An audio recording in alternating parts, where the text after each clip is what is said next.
आपके अपने UTV India news channel पर नया टॉक शो दिल की बात यूटीवी के साथ, जिसमें हर हफ्ते मुलाकात कराएंगे आपको एक खास हस्ती से। तो देखते रहें दिल की बात यूटीवी के साथ। आप सब जरूर देखिए यूटीवी आगरा। विपक्ष के 142 माननीय सांसदों को गैर लोकतांत्रिक प्रक्रिया से दोनों सदनों के स्पीकर अध्यक्ष द्वारा निलंबन करने के संबंध कुछ दिन पूर्व संसद भवन में कुछ लोगों के अंदर घुसकर गैर लोकतांत्रिक तरीके से प्रदर्शन किया गया, जिसको लेकर सभी सांसदगण सुरक्षा में हुई बहुत बड़ी चूक को लेकर भारत सरकार को दोषी मानते हुए लोकतांत्रिक तरीके से प्रदर्शन कर रहे थे, जिसको लेकर दोनों ही सदनों के स्पीकर अध्यक्ष महोदय ने गैर लोकतांत्रिक प्रक्रिया अपनाते हुए 142 सांसदों को, जो सभी विपक्ष के हैं, उनका निलंबन किया गया है। समाजवादी पार्टी ने माननीय स्पीकर अध्यक्ष गणों के इस कृत्य की घोर निंदा करती है और आपसे मांग करती है कि आप भारतीय संविधान के लोकतांत्रिक सर्वोच्च पद पर रहते हुए अपनी गरिमामर्थ व्यय प्रक्रिया को अपनाते हुए विपक्ष के सभी सांसदों को निलंबन के आदेश को रद्द करें और उनकी सदस्यता पूर्ववत बहाल करें। जिला मुख्यालयों पर गठबंधन के नेतृत्व में सभी लोगों ने एक डीएम साहब को ज्ञापन देने का काम किया है।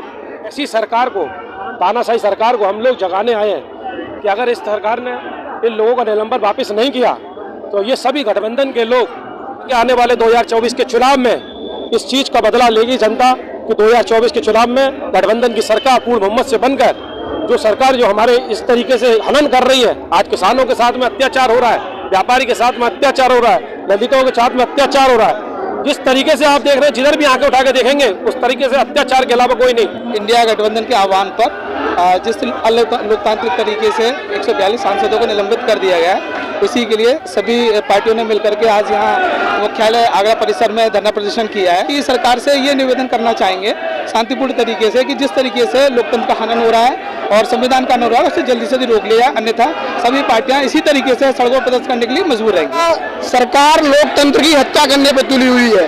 140 सांसद जो किसान की आवाज उठाना चाहते हैं, संसद में जो घुसपैठी जो लोग घुसे उस पर प्रश्न पूछना चाहते हैं, गृह मंत्री का बयान चाहते हैं, उस सारी बातों को लेकर उन सांसदों को सस्पेंड कर दिया गया।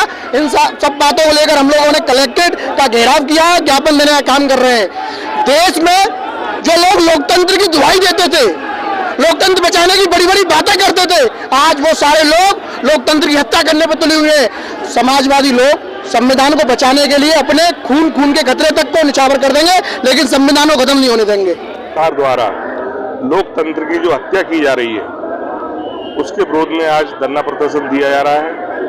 आज सरकार द्वारा बाबा साहेब डॉक्टर भीमराव अंबेडकर जी के संविधान के बनाने वाले संविधान को की भी हत्या की जा रही है। आज इस देश में नफरत की जो हिंदू और मुस्लिम धर्म के नाम पर जो खाई पैदा की जा रही है उसका विरोध किया जा रहा है। हमारे जो 100 कुछ सांसदों को जो निलंबित किया गया है वो सिर्फ इस बात पे निलंबित किया गया है कि इनकी गलत नीतियों को आवाज उठाना, सांसद में इनका विरोध करना और जो लोकतंत्र की हत्या कर रहे हैं उसकी आवाज उठाना, उसका ये परिणाम है कि सही बात कहना भी इस सरकार में गुनाह है।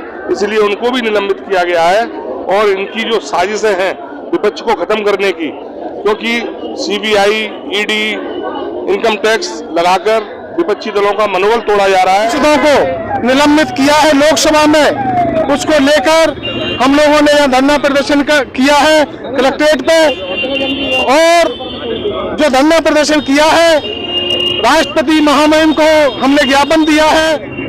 आज समाजवादी पार्टी जिला आगरा ने राष्ट्रपति महोदय के नाम आगरा के जिलाधिकारी महोदय के द्वारा एक ज्ञापन देने का हम लोगों ने काम किया है, और उस ज्ञापन में हमारी मांग यही है कि पिछले 2-4 दिन के अंदर जिस तरह से 142 सांसदों को निलंबित किया गया है ये बहुत ही गलत ज्यादा हुआ है। यह विपक्ष की आवाज को दबाया जा रहा है। मैं आपके चैनल के माध्यम से सरकार को आगाह करना चाहता हूं, आज समाजवादी पार्टी ने शांतिपूर्वक धरना प्रदर्शन किया है। अगर इनका जल्दी से जल्दी निलंबन वापस नहीं होता है तो आगरा की सड़कों को जाम करने का काम इंडिया गठबंधन करेगा और इसकी जिम्मेदारी भारत सरकार और प्रदेश सरकार की होगी। इसकी जो चूक एक जो जरा आम आदमी था वो कूद के चला गया तो आतंकवादी सोचिए कैसे घुस जाएंगे। अगर वो आतंकवादी होते तो वहां घटना कुछ और ही होती। इसी वजह से सभी सांसद लोगों ने इसका कड़वा विरोध किया, जो कि तानाशाही रवैया अपनाते हुए ये सबको बोलने नहीं देना चाहते हैं, अपनी आवाज नहीं उठाना देना चाहते हैं। लोकतंत्र की हत्या हो रही है और आने वाले समय में पूरा देश किसी और के कब्जे में हो जाएगा, नेताओं के कब्जे में नहीं रहेगा। नेता सरकार जो चल रही है जनता के विषय में चल रही है, पर आज जो सरकार चल रही है ये उद्योगपति चला रहा है और कोई नहीं चला रहा है। देखिए, जिस तरीके से संसद इस देश की ताकत है, कहते हैं मंदिर है, उसके अंदर अशुभ कार्य किए जा रहे हैं, लोकतंत्र की हत्या की जा रही है। कहते हैं लोकतंत्र सबसे बड़ा लोकतंत्र हमारे विश्व का है और उसके अंदर 142 सांसदों को निकाल देना सिर्फ जरा सी बात पे कि वो सांसद मांग कर रहे थे जो संसद पर अटैक हुआ है उसमें अमित शाह आके, गृह मंत्री जी आके बयान दें, एक जरा सा बयान नहीं दे सकते।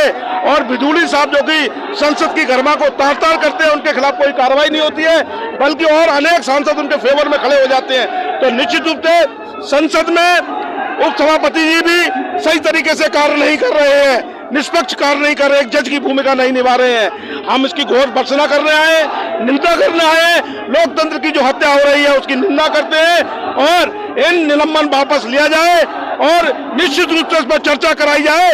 उस लोकतंत्र में तो छोड़ो, संसद में छोड़ो, अभी कल ही कश्मीर के अंदर 5 हमारे सैनिक मार दिए गए, अब तक रोज मर रहे हैं। ये संसद की क्या देश तक की सुरक्षा नहीं कर पा रहे हैं। ऐसे लोगों को निश्चित रूप से 2024 में सत्ता छोड़नी पड़ेगी।